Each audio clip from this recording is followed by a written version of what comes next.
A little girl frisking a soldier, a bouquet of flowers in the place of a Molotov cocktail, a dystopian amusement park, and a walled-off hotel in Palestine.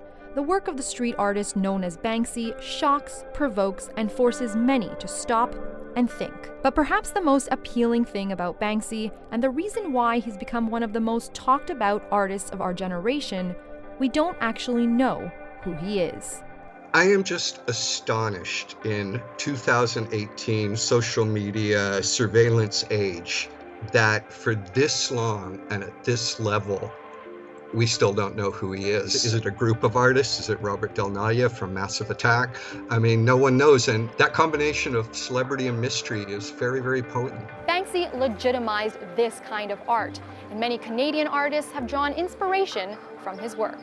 Images that he depicts, it's gotten people a lot more bold, I think, to say something with their art. Montreal artist Peter Gibson, often referred to as the Canadian Banksy, knows the appeal of being an anonymous street artist all too well. He used to go by the name of Roadsworth, sneaking around the city at night, transforming crosswalks into paintings like boots and fishbones, until being caught and arrested in 2004.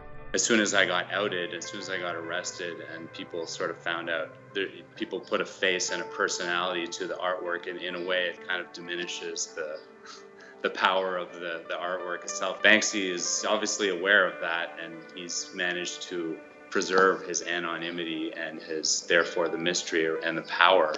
I think if Banksy even tried to reveal his identity, no one would believe it. We put out so many fake news stories over the years that I just don't think, I don't think anyone would believe it. That's Steve Lazarides. Remember, this guy with Robert Del Naja?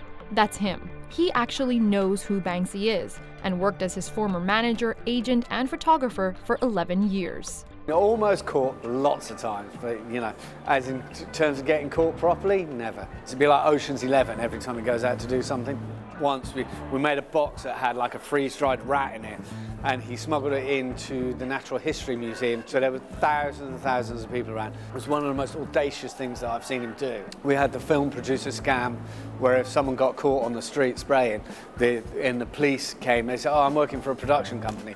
Here's the number of the producer," which would be my phone number. So, sorry, what side of the road are they painting on? Oh, they're meant to be on the other side of the road. I'm really sorry. Like, we use this scam. Lazarides is the one behind an unauthorized Banksy exhibit in Toronto, showcasing nearly 100 original pieces borrowed from private collectors. And collectively, all these... Things about $35 million. So, got good security? Yeah. Days before the gallery opened to the public, one of the trolley hunter prints worth $45,000 was stolen from the old ammunition factory housing the exhibit. I think Banksy did it.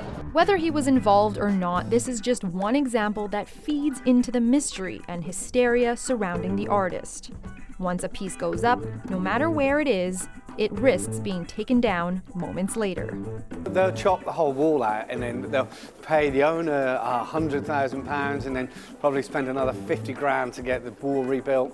What's the point in putting something on the street if it's only going to last a day before someone rips it down again? It's for that reason Banksy is a lot less active in the alleyways, but he hasn't turned his back on the streets just yet. Recently, at least 8 new murals attributed to the artist popped up in working-class neighborhoods of Paris. You can say whatever you want, however you want to say it. Of course, you have to deal with the consequences if you get caught.